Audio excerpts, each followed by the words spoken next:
my god, I cracked myself up!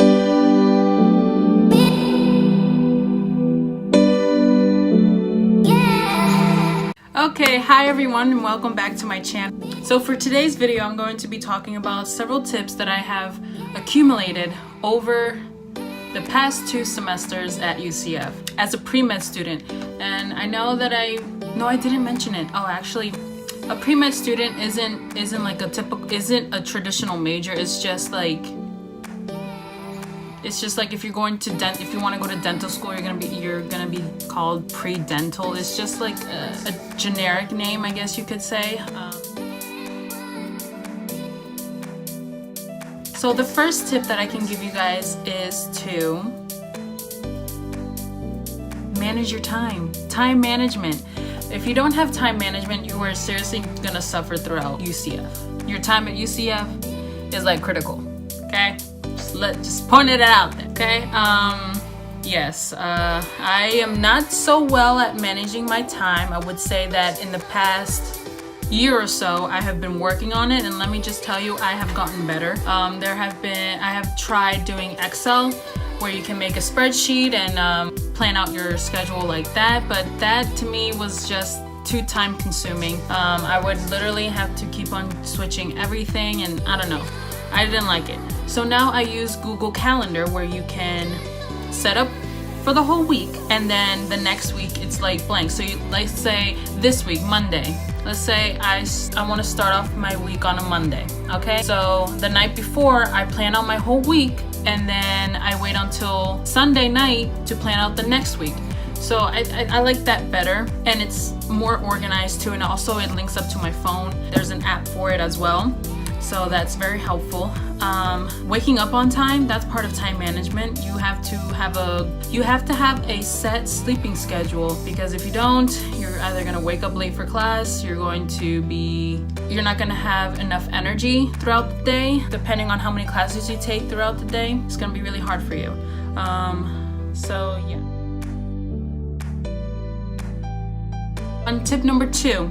Tip number 2 would have to be joining clubs, organizations. So at UCF, there are many organizations. I think there's one where like you can travel. I forgot the name of it. I'll probably post it somewhere over here. But there's that one. Then there's the Pre-Med AMSA, which is the most known one. So if you go to so if you get an interview in a medical school and they see that you were in Pre-Med AMSA, they're already gonna know, because it's pretty much in every other college. And there's I don't know, but they bring food, the other one. And then there's so many other more, so many others. Tip number 3 would have to be getting to know the people in your class. So let's say you're sitting next to somebody and they're not sitting next to anybody else. You could, if you're an introverted person like me, you can take that in as an advantage and talk to them. See if you guys want to exchange numbers so you can be study buddies together. Because yes, you can, I also believe in this, but you can also study by yourself. I prefer that, because sometimes whenever you go into group studies, it gets out of hand, especially if there's like more than 3 people, and that is including you. If there's more than 3 people in your group study, I don't think that's gonna be the best way to study, because 30 minutes into the study session, you're going to be talking about something else. That's not very efficient. So studying by yourself is way more efficient than doing group studies. But if you like group studies and you learn better that way, then do group studies. But just a warning, don't do more than 3 people in a group, because it just gets out of hand. And then you get overwhelmed as well. At least for me, I get overwhelmed by other people talking. Like I said, I'm an introverted person, so I like to listen to what other people are saying. Sometimes I get discouraged by how much I don't know the material, and I don't like to feel stupid. If you don't know something, just ask. Just ask. So my 4th tip is to go to your professor's office hours. If you have a question on a material that you do not know or didn't understand, that you didn't grasp during her or his lecture, just go to their office hours, and they have always helped me out. Just because they have a reputation of not being so nice in lecture, that doesn't mean that follows up in their office hours. Because let me tell you, I had one teacher that was real mean. I did not like him or her. Not gonna name who. I did not like them in lecture, but I went to their office hours and they were very nice. So yeah. Also, going to your professor's office hours will also open up the door to letters of recommendation. If you are very close to your professor, I'm not saying like, oh, what did you do last week? Oh, I saw you at the doctor's office. No, I don't mean that close, but I just mean like, oh, you see them on a daily basis. They say, how are you doing? How are you doing? And so on and so forth. But yes, letters of recommendation, I have not been doing that, but let me tell you, I will be. Yes, letters of recommendation is a crucial part in when you're a pre-med student, because you're going to need those for when you're applying to med school.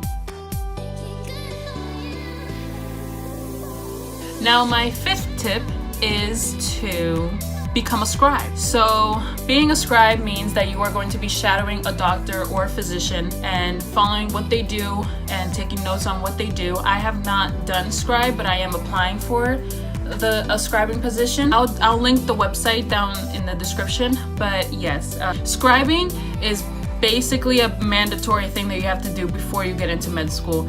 If you don't do it before med school, you are most likely not going to get an interview, because you need to have experience with a physician in the medical field, multiple physicians. So like if you need to be shadowing a doctor or physician, or I believe a nurse practitioner you can also do, but you need to be shadowing at least 3 different people and then sticking with one for long term. That is something that I have learned in the class SLS, which is a mandatory course that you're going to have to take when you're a biomedical science major, like myself. Side note, SLS, the class, was very, very helpful for me. They talked about the MCAT, the PCAT, all the other national tests that you have to take for different career paths. So like if you want to be a veterinarian, you need to take a certain test for that. An orthopedic, chiropractor, medical school, DO or MD, which is a medical school.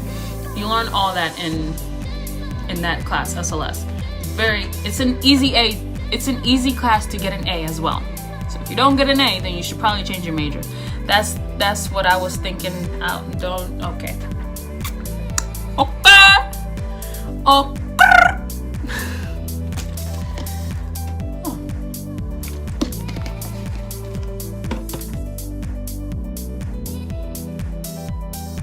My 6th tip is to have fun during college.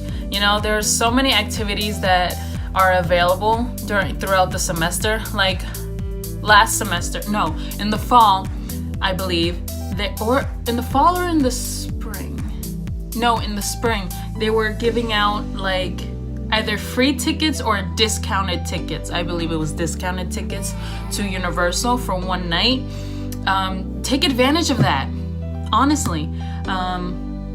There's also concerts. I've never been to a concert, but I have been to a comedy night, which was my first semester at UCF. And let me tell you, it was so much fun. I really needed that. It was a major stress reliever for me. And it was with Adam Devine and Adam Ray. I don't know, but Adam Devine is so funny. Stupid. If you guys know where that's from, comment down below. If you went to UCF and you went to comedy night, comment down below. But yeah, back to that topic about having fun during college. Yes, you can have fun during college. Just because you're a pre-med student doesn't mean you can't be having fun. I definitely struggle with that. I still do, because if you're a full-time student like me and that doesn't have a job, but I do volunteer during the weekend, it gets a little hard. That's why time management is such a key factor in your whole life basically. You need to be very strict with yourself, and it's sometimes it gets very overwhelming, and sometimes you don't do that. Sometimes you fall off the track, but if you fall off, you can always come back from it. So like, there's many times where I have fallen off the time management track, and I'm just like, choo choo, bye. The train is just leaving, bye. I'll see you tomorrow.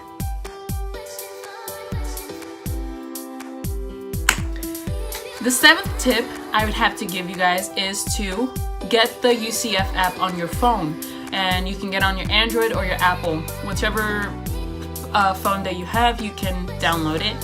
It gives you a lot of options. It gives you events that are going to be going on that month or throughout the whole semester, but the main reason why I have the UCF app is because of the parking.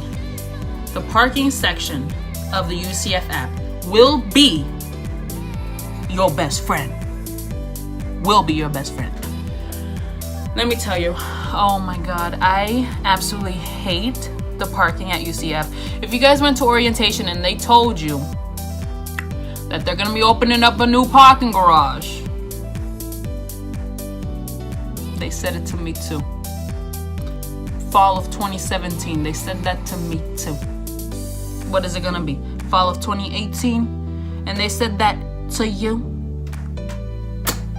Well, I see a little shade up in here. Okay, back to what I was talking about. Oh my god, I am sucking at this.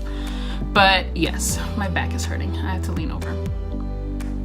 But yeah, definitely getting that, because in the parking app, it will show you how much each parking garage is filled. Is full.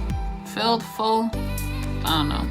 But it shows you if you're gonna make it or not. Basically, if you're gonna make it or not. If you make it, you make it. If you don't, you gotta go to Park and Ride. And let me tell you, Park and Ride, you don't wanna be in Park and Ride. You don't. Because then you gotta take the shuttle. And who wants to do that? Not me. Especially with somebody that doesn't have a sense of direction and can't read. No, I'm just kidding. But yeah, I can't stress enough about getting the UCF app because that's key. My 8th tip is to get the app GroupMe. GroupMe is just a big group chat for your class. So you can either create it or wait until somebody else creates it. 100% of the time, somebody else will be creating it and will post it in the discussions or in discussions of the class. So, but let me warn y'all. I didn't know this until my first semester at UCF. And that is where people will be sending out past exams from that same professor, and that is considered cheating. And if you see somebody's doing that, either address it in the group chat or just simply leave. I would just simply leave, because then you'll just be causing drama, unnecessary drama. Let me tell you, me and many other people in a certain class were constantly having to say, don't say that, don't ask questions about what was on the exam, don't do that, because that is considered cheating. And if somebody answered, everybody in the group chat is held liable. It doesn't matter if you have it on mute, and it doesn't matter if you don't answer back. Everybody in the group chat is going to be held liable for cheating. That's all the tips that I have for you guys. I initially had a piece of paper where I had all the tips down, but I lost it, and I really wanted to make this video, so all of these tips are at the top of my head, tips that I tried to remember from what I wrote. But yeah, I hope you guys enjoyed my video, and please leave a like, comment, and subscribe, and please tell me what you guys want to see in my next video. I already have something planned for my next video, but that's it's a secret. It's a secret. I'm sorry if this was a bad video, but hey, I'm trying to give out tips here for you guys, and I'm just rambling on right now. Oh, did you guys notice? I'm wearing the UCF shirt. Oh, oh, oh, oh, oh.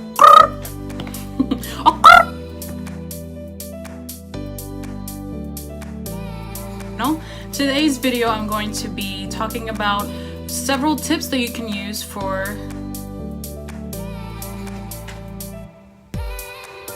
what?